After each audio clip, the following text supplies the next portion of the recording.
Hey guys, where am I today with this beautiful Raleigh, this Raleigh Amazon with my big logo in the background there. So we're at the Gap here in Wicklow in Ireland, and there is a retro mountain bike event on today, and I've chosen to bring this Raleigh Amazon. The objective here with the Raleigh Amazon is to basically keep it as original as possible, but to change out all the cabling and re-index it, clean it all up, make it look nice and presentable again. As you can see on top, it has the original grip ships, early 90s bike. In fact, I think it still even has the sail sticker on the frame down here.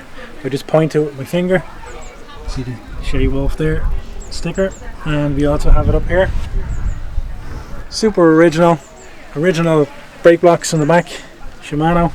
The ones on the front are not original, they're aftermarket, and you can see that we have a non-original saddle on top. Obviously that'll be changed out to original. You can see some of the cables are frayed here on the rear mech. Original Altus Shimano rear mech, and I think we're a 3x6, I think, yep, so it's 18 speed. We're going to clean it up, original bull bars. I clean all this up, respray this. It's missing the cover here on the front. You come around to the front here, you'll see the cover is here, that's missing here, so we're trying to see can we locate one of those, put that on, clean all this up. So far that's kind of the plan of action on this one. The weather here has been a bit hit and miss. We've had a few showers and we've had to take coverage and stay out of the rain. But what we're going to do then is we're going to later on maybe have a chat with some of the other guys who have some fantastic bikes here. In fact, shout out to Gary from Pedal Hounds. We're going to have a chat with Gary later on. He's actually organised this event today here in the Gap in Wicklow, and he's got some beautiful bikes. We're going to have a chat with him and talk about his bikes. Some other guys here as well, David and Jason, and we'll have a chat with them also, and we'll see what kind of stories they have behind their bikes. That's pretty much where we're at the moment. Hey guys, so today I'm here in the Gap Wicklow with Gary here from Pedal Hounds TV, and we have a great display here, all different types of retro mountain bikes. So first what we're going to do is we're going to have a quick chat with Gary and talk about some of the bikes that he's actually worked on. In particular, I know he's been working on this bike over here, Pacific. This is fairly rare, my understanding is what Gary was saying. Gary, do you want to give us a quick run through this bike? Yeah, that's Pacific is actually part of a Giant company. Back in the 90s, they were kind of branded as both. So that is actually a Giant ATX DH1. Same as what Rob Warner used to ride. I got that out of the States. It was actually in the back of a garage. It was never built from new. So and was branded a Pacific and Team Dirty Girls Racing. So done a little bit of research on the team, and apparently they were around in sort of like Mammoth Mountain and stuff in the like 98, 99. But I haven't really found much more detail about them. But it was never built up, so I've been throwing a few bits and pieces together. It's going to be a slow process, but it'll be ready for the probably Retro Cup next year. It'll be a special bike when it's done. Very special bike. Brilliant. I'm really it's nice to see the actual wood effect here on the rear mech. Relatively rare to find. Real nice little kind of a showpiece. The bike itself, beautiful, lovely colours, great geometry frame. No shock on it, so yeah, it does sit up a little higher when it's just down here. So we're missing the shock at the moment, but I'm sure Gary will can source one of those. Yeah. Reinforced frame, top triangular on the head shield for extra strength and maintaining that lightweightness in the frame itself. And that's how you can tell the difference actually between a Giant ATX1 and an ATX2 is the fact that it has this gusset here. If it was an ATX2, it wouldn't have this. So. That's the standout feature to watch out for, as they say. And then of course we have other forks laid out here as well. In particular, I think you were saying this is German made, this one on the far end? Votec. Votec, yeah. Great brand from the 90s. Did a lot with Porsche. They were on Porsche bikes. Now they're extremely lightweight, extremely ahead of their time. You've got adjustable stem here which is built in the 3-position. The feel of them even now is just incredible. Super plush. Yeah, really nice. Cleans. On here, seals are really nice as well. It's a phenomenal bit of engineering actually from the Germans once again. Size of the stanchions for the day compared to boxes and things, they were huge. They were really good. Exactly. Absolutely. Huge. We have, or I should say Gary has, this lovely Trek behind here. This frame here was actually hand built, or sorry, hand painted. Is that right, Gary? Yeah. You can see Fox shock, lovely paint job. You see the rear tail end and the lovely welds. You just don't get that kind of detail anymore. No. It's a really nice bike, and its geometry is just on point for its era. Great cross-country bikes in the day. Yeah, definitely. Unified rear triangle, that's the only problem, so the suspension didn't actually work unless you were sitting down. Which wasn't much, which, you know, it wasn't really much use, but no, quite nice. A lovely bike all the same, yeah. And then this one. This is is the Marin. Yeah, the Pine FRS. So basically you have a set of forks bolted to the back of the bike as a suspension rather than a shock as normal. So it was a great little system in the day, but it was like the same again. Elastomers, there's no springs, it's just rubber blocks. Great in the summertime when it's warm. Yeah. It's soft. Rock hard in the winter when it's cold. So, and then the tendency to crack. So to find one that hadn't cracked is quite rare.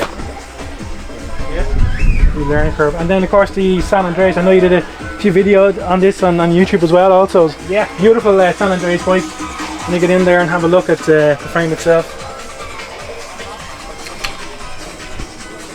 1992. This one's a bit unique in the fact that it has a 3-position shock mount on the back, where all the standard San Andreas only have one. Phenomenal. So we're not quite sure the backstory of that one. It might possibly be a prototype, but nobody's been able to tell me. I'm sure it'll come to light one day. Oh, definitely, yeah. And then the hydraulics and stuff on the brakes as well, like the door are just. Yeah, they weren't standard on the bike at the time, but it's just they look well on it, I think. Yeah, definitely. Like the luminous yellow colour makes it pop. Yeah. You know. And then the ProFlex, very interesting bit of suspension on the back and on the front fork there as well. You take a good look here. See the way the setup is on this. Was this a labour of love as well? Also, Gary, did you rebuild this one yourself? Yeah. I actually polished the life out of it, sprayed it, and decided to race it at the Blitz about 4 years ago. And halfway on the track, first race, Gleeman crashed and scratched it. Oh, no way. I wasn't happy, as you can see. But it's been christened, that's another way of looking at it. So, but yeah, it was quite funny because we actually rebuilt the forks and everything else, and I got halfway on the track and actually had to stop and retighten all the bolts in the fork. It was starting to come loose, but it's been fine ever since. It's absolute beauty. And for an old bike, it rides really well. It's quite surprising how quick it is, though, you know. Really nice. Grip shift as well. Yeah, the old still holding strong. The old grip shift. Brilliant.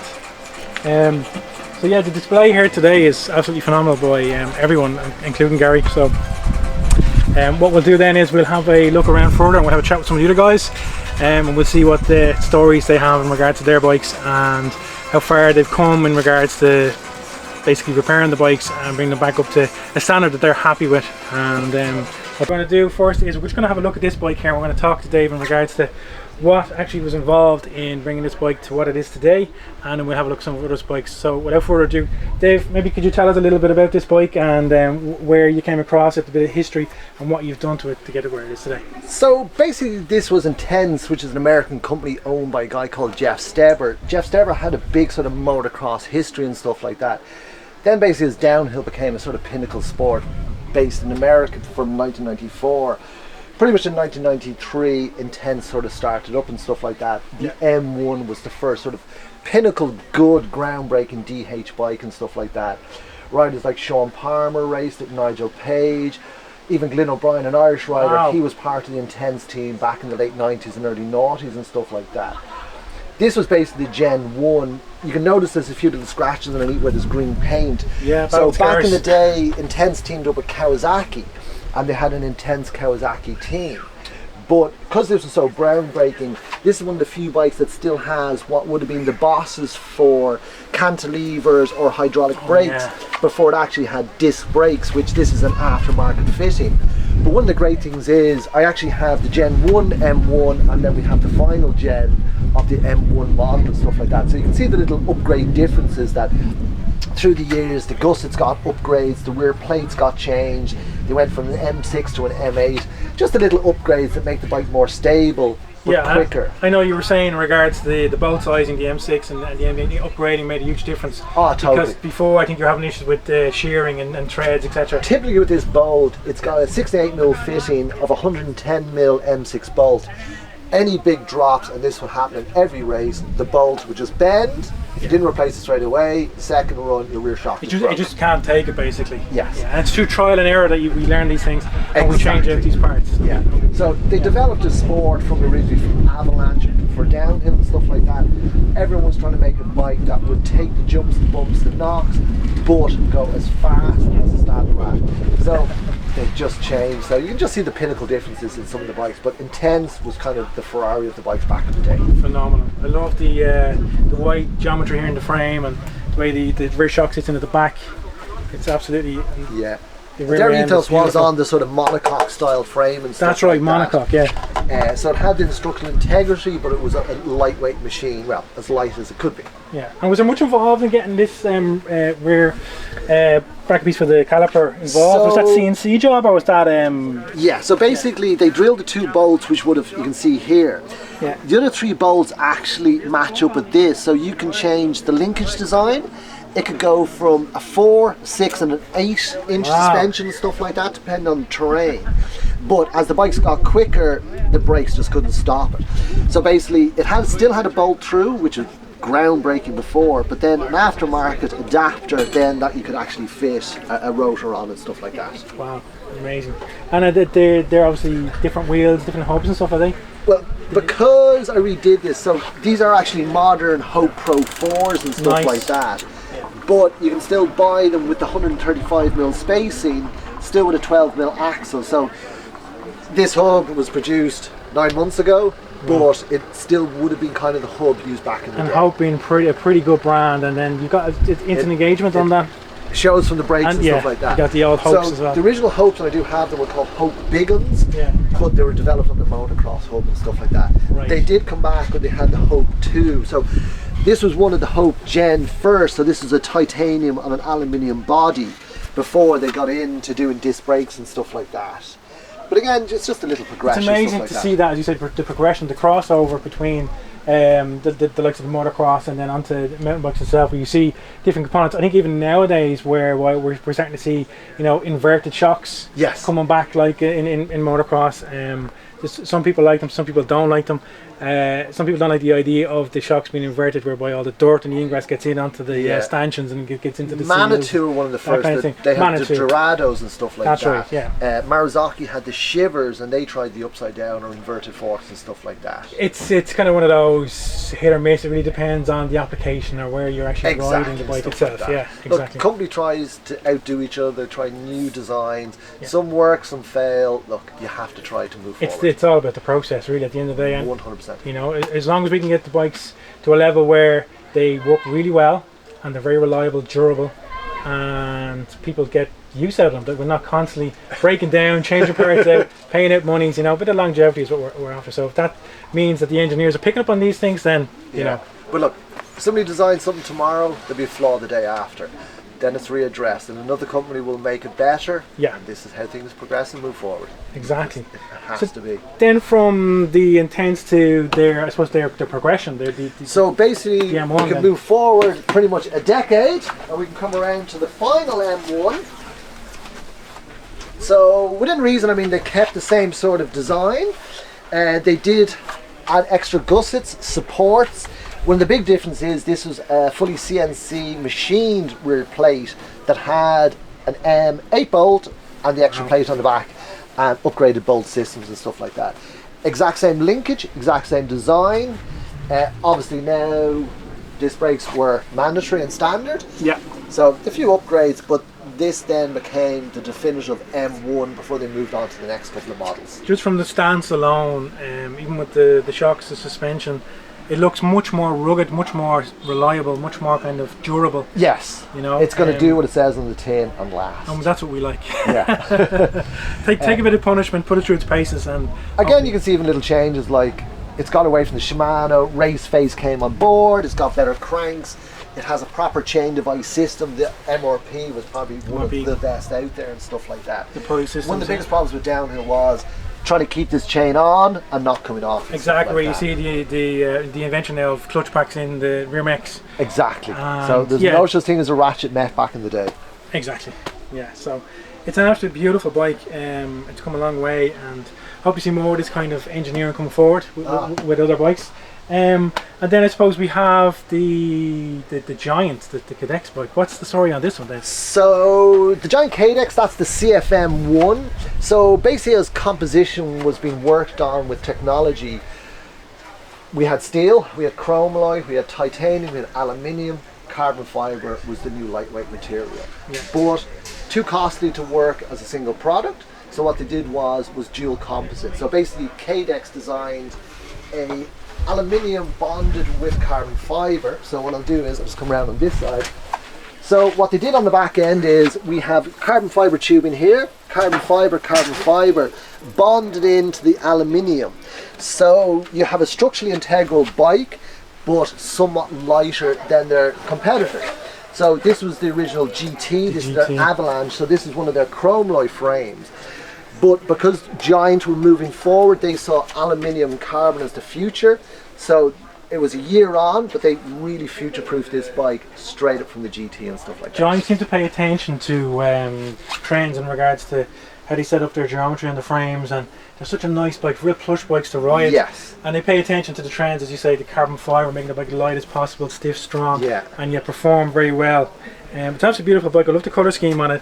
The decals are in excellent condition. And then the XTDR shifters. Yeah, the original 7-speed shifters and stuff like that. Even back in the day, the brake pads were stamped XT and stuff like that. So they got into the full details. Phenomenal. Beautiful. Beautiful bike. And then of course we have the Tomac itself. This bike here is another beauty of Dave's. In fact, there's so much tech on this bike that it really stands out. Do you want to cover this a little bit, Dave, in regards to what you've done with it so far, I suppose? The best respect is, so we might all know Eli Tomac from motocross, but Eli has a father, and his name was John Tomac. So back in the days, even before downhill, we had what was called sort of avalanche or kamikaze races. John Tomac was the king of kamikaze races. Pretty much, you got to the top of the steepest hill, and it was the quickest man down. There was no berms, dirt, jumps. It was just pure speed. Man, bike versus gravity. We didn't have the brakes we have in place, so a company called Magura actually developed what was called the HS33s, and they had John Tomac limited editions. Wow. So as John Tomac moved to the ranks, he did road cycling, he did cross country, he did mountain biking and stuff like that. So as he moved on, he developed his own team and stuff like that. So then he set up his own bike company, which became the Tomac Bike Company. So this is one of the 1998 Tomac bikes. It has the original Manitou shocks. He might have had Dorados or boxes on it, depending on the sponsored riders or what companies he was working with.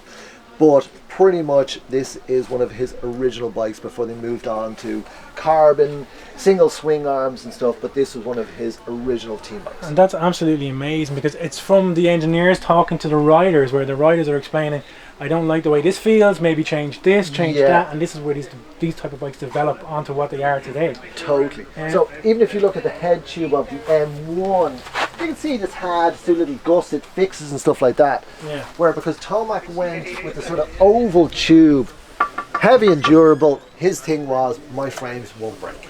Yeah. They will last the test of time down the hill. Extra bit of material there, the longer welds, phenomenal bit of strength. Yeah. So adding the rigidity, strength, bigger bearings and stuff like that. So that was his take on downhill in the late 90s. As well, the race frame here, Dave, and the beautiful shocks. Look at those clean stanchions. So she's the 06 Pro class shocks, and the frame itself is absolutely stunning. Was there much done to this in regards to? More so just restoring the forks and stuff like that, but the bike tells its own story. It was I love the frame. Pristine condition when I got it. The box frame, the emboss here, is absolutely beautiful. Of course, taking that a little bit of weight out of the frame and maintaining that rigid strength. But Pace's other thing is they liked aesthetically beautiful bikes. That's the word I was looking for. When you look at their bike parts, whether they work or not, they look beautiful. They do. You I'll second can't that. not like a pace bike. Beautiful stuff. Absolutely stunning. And then I think with that said, then I think you can see Dave has a beautiful collection of bikes here. Like the other guys here at the Retro MTB event here in the Gap Wicklow. It's been an absolute pleasure having to come here and talk to some of the guys, and especially another shout out to Gary there in Pedal Hounds. Big thank you to Dave here for showing all about the bikes and what he's done so far, and yeah, so keep on working on those bikes, guys, and you'll be able to bring them to shows like this. Hey guys, with all the retro stuff here in the Gap here in Wicklow, we really feel the need to cover some of the EMTB stuff as well. Some of the lads here are riding up and down on the trails, and we have some beautiful bikes. In fact, we have Jason here with his giant Rain. It's an absolute stunner of a bike, and Jason has just come back from doing a hammering the trails on the way down. Trying my best. And as you can see, there's a bit of mud and stuff on the bike, and proper order too, as they say. So what I'll do then is I'll let Jason take over and he can talk about the Rain itself, how he thinks the bike is set up, and what he felt on the ride coming down. Perfect, yeah, it's a lot stiffer to what you'd be used to. Say I'm used to the enduro bikes, but yeah, analog carbon fibre frame here. Yeah, so you wouldn't be, so it's a lot heavier. You can feel it squashing into every corners, and even like to say when you're jumping and stuff like that, you can actually feel the weight in the air, whereas the analog bikes, you can actually throw it around a bit more. Where it's a bit lighter. you're going and by the way, and you don't know whether to trust it down the trail, or and especially even on corner, and even on sort of routes and stuff, like you're hitting it, the bike's heavier on the route, so it's more inclined especially when it's wet and slippy. And I tell you, the likes of the trails here today, I tested out because it's just flat out. And the only thing I'd say, the trails are a bit fast here for the bike, because it seems to slow down as you go down the trails. They're so wide open, the bike seems to slow down.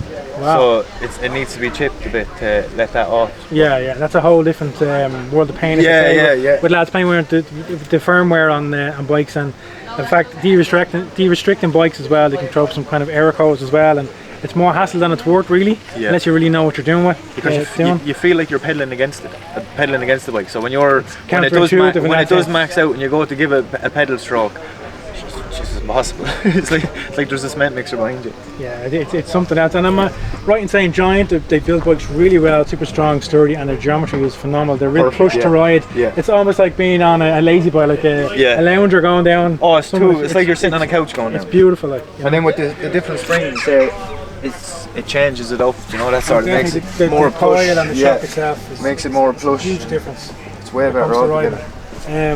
I was saying to Jason earlier on that I was down in Giant, actually, on the Long Mile Road there in Dublin, and the phone rang, and I picked the phone up, and it turned out to be the bank manager. He wanted to know what I was doing in Giant, spending money I didn't have. Is the bank manager or the wife, one or the other? Well, we'll not say, but we'll go with bank manager for now, Jason.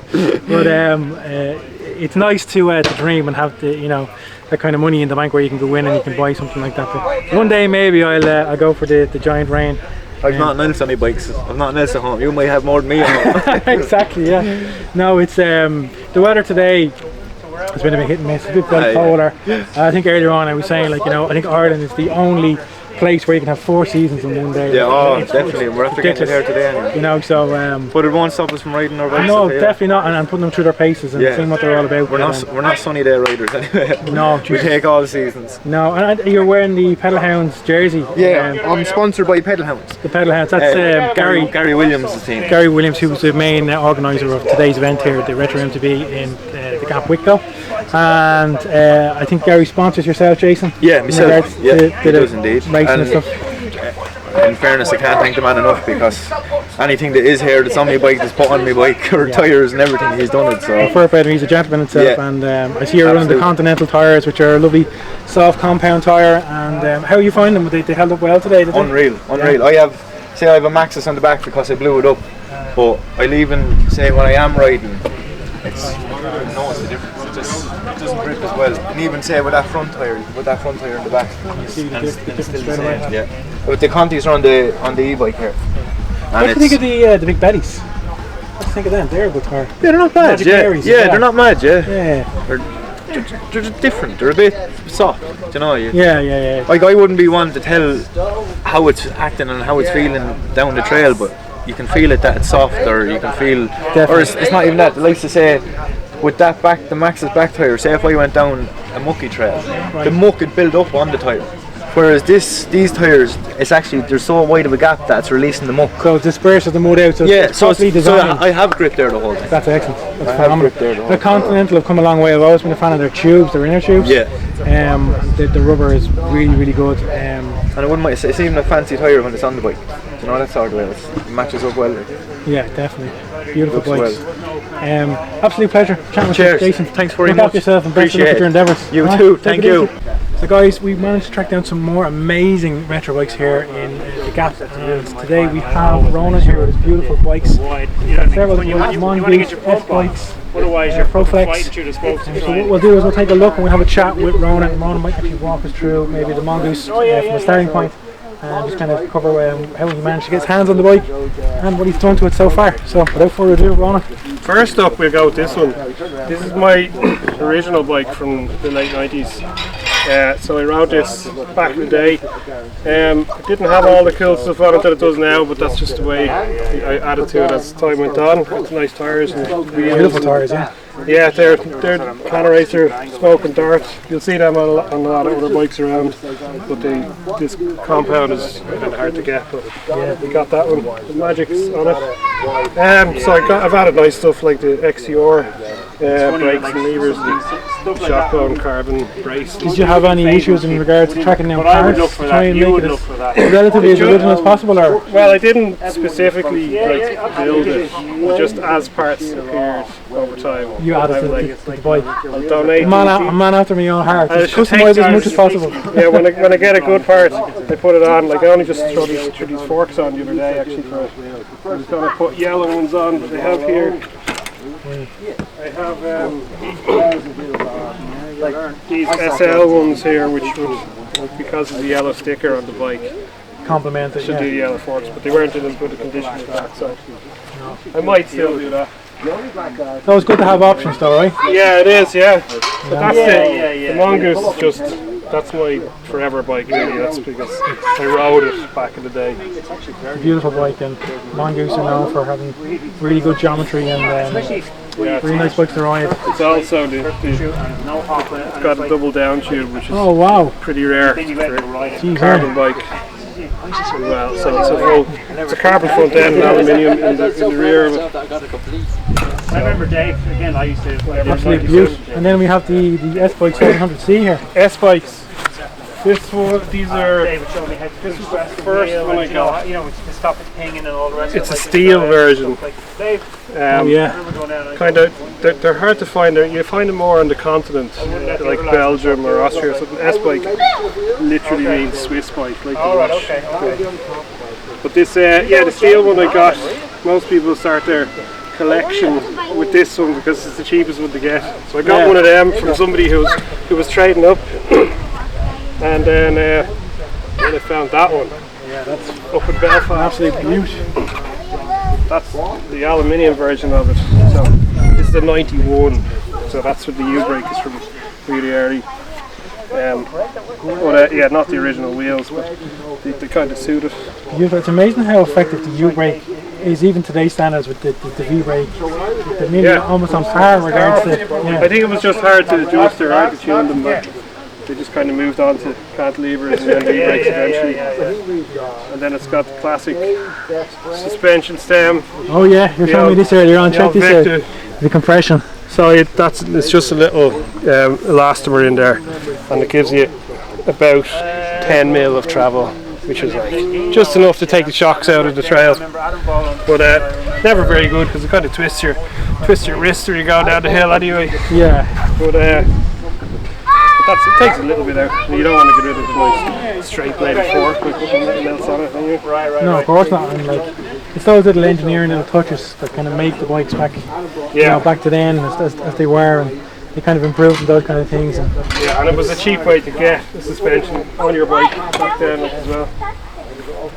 And designed by Francesco Quinn there, I see. Francesco Quinn, Anthony Quinn, the the actor, not the Irish guy, the guy from the 50s. That was his son who actually did that. So that's your bit of trivia there. He designed the S-bikes.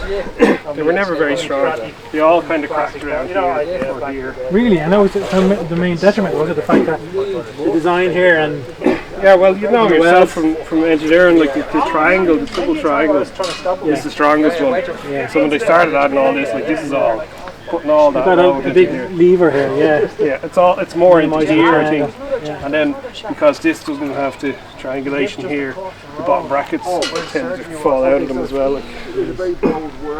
And then the full sus was even worse because they used the same design but had a pivot here, right. And then the shock was kind of mounted here, and then it always cracked here. But I'll still want one. I'll still get one eventually.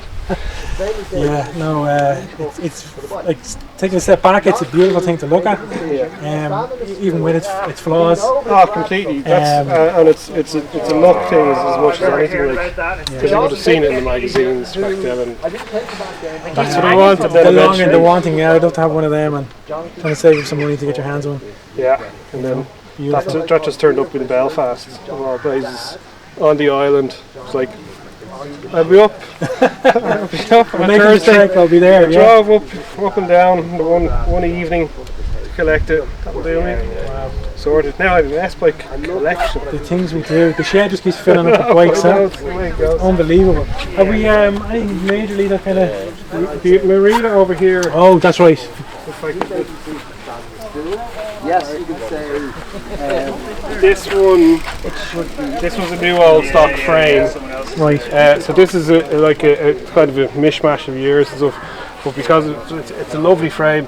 The marinas were great, but the paint was always terrible on them, so they scratched really easy. Even though that came out of storage, like there was nothing. It just like even one little ride and that paint is flaking off it. But this got some good stuff like Campagnolo wheel set, Cook Brothers cranks. Like it's a 93 or 4, but like that's a 99 Sun Force on it. XTR from different periods, but it looks the part. And does it ride well? Are you happy with it? Oh, it's nice. Oh, it's really light, and it's definitely nice and powerful. And it's a proper cross-country bike, like so you wouldn't be booting down the hill on it. Yeah. What Greg Callahan did when I took it out for the Christmas spin. I tried to do a bike for Christmas spin every year, but the Greg took it off me at the top of the hill and brought it down. And I took his cube at the time and followed down after, and I was like, rightly so. My brand new bike, never ridden. Greg gets the first ride. Break it in for you. Yeah, but I love the colour scheme, the black and the greenery combination. Yeah, it's nice. It was always my nicest looking bike, you know, for the colour wise. And it got some nice parts like XTR, see there, yeah. Yeah, a few bits. And then those crazy pedals, which they grip your shin more than the actual runner. Yeah, I'd say they do some serious damage to your shin, alright.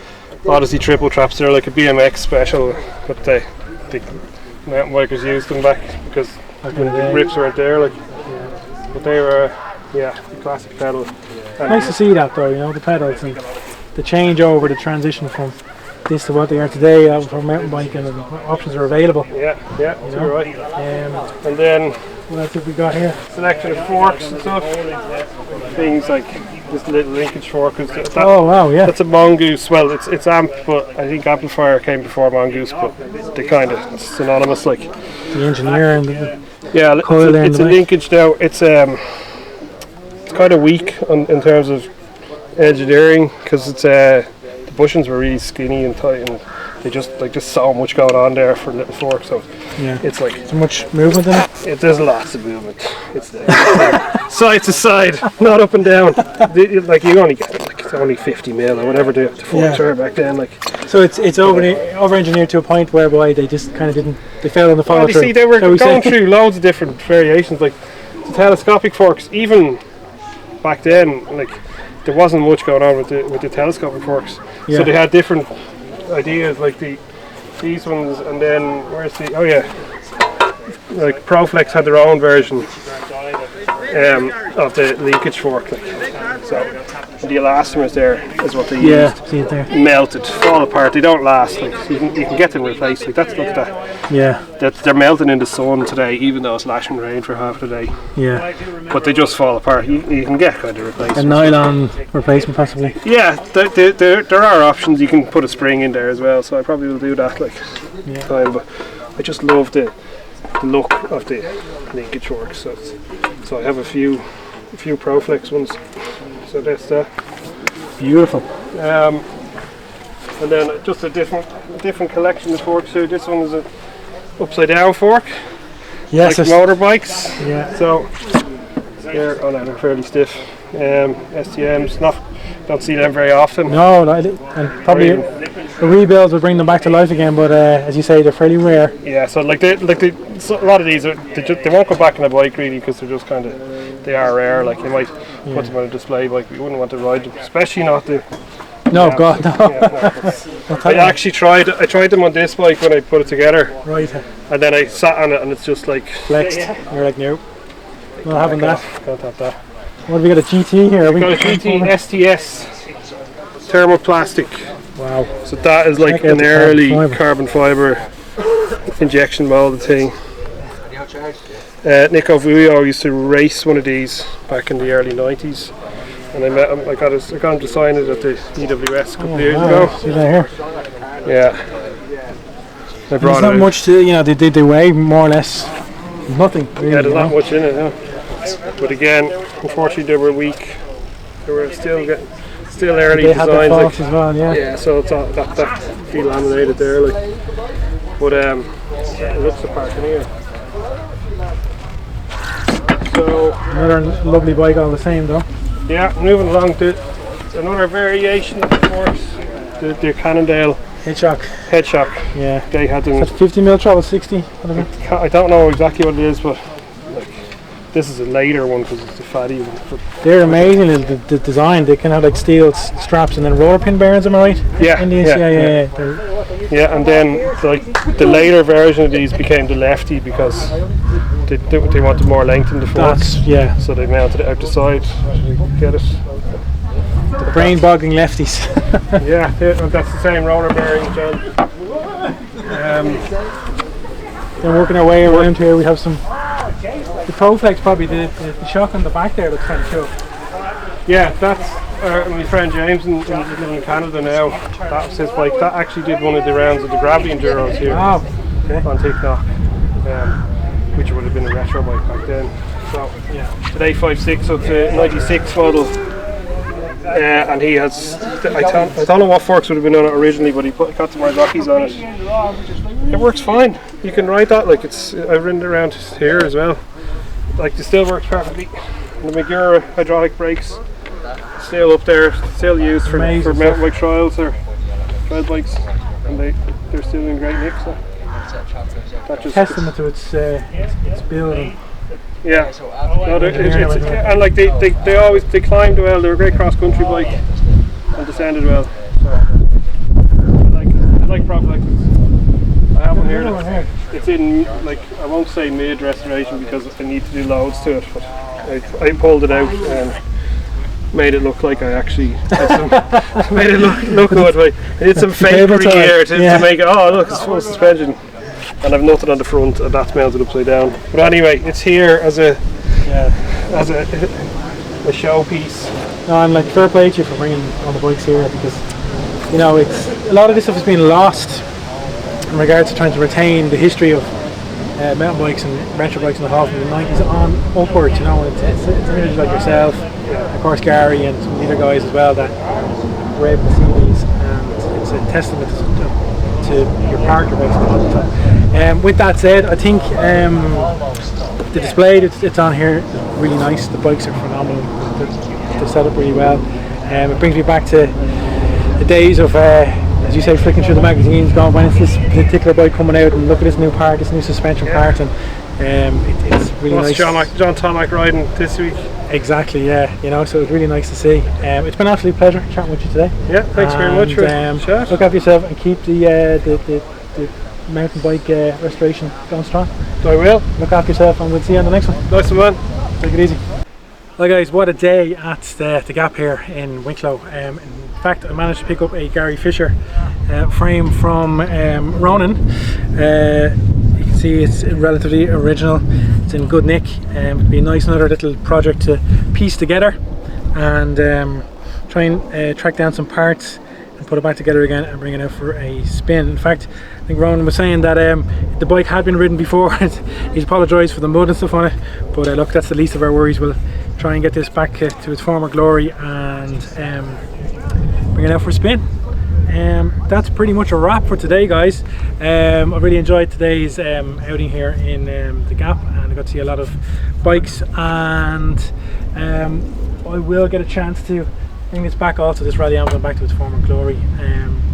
There's nothing more left for me to say, but just remember to like, comment and subscribe. It really does help the channel, and hit that notification bell for the most latest videos, and keep on top of what myself, Gaz is doing at Gaz D Projects. We'll see you on the next one. Take it easy, look after yourselves.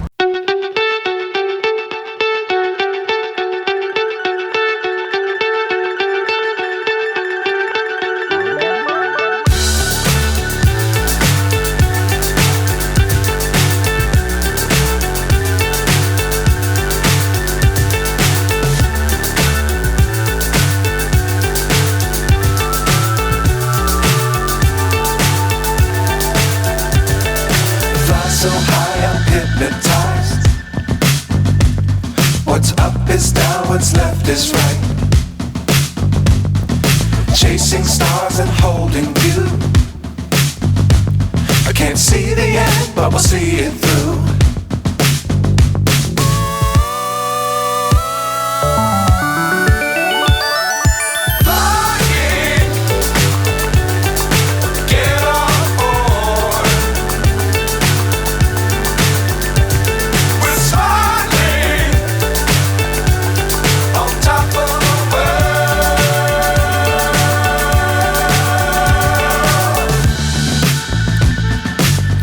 Times don't fly too high.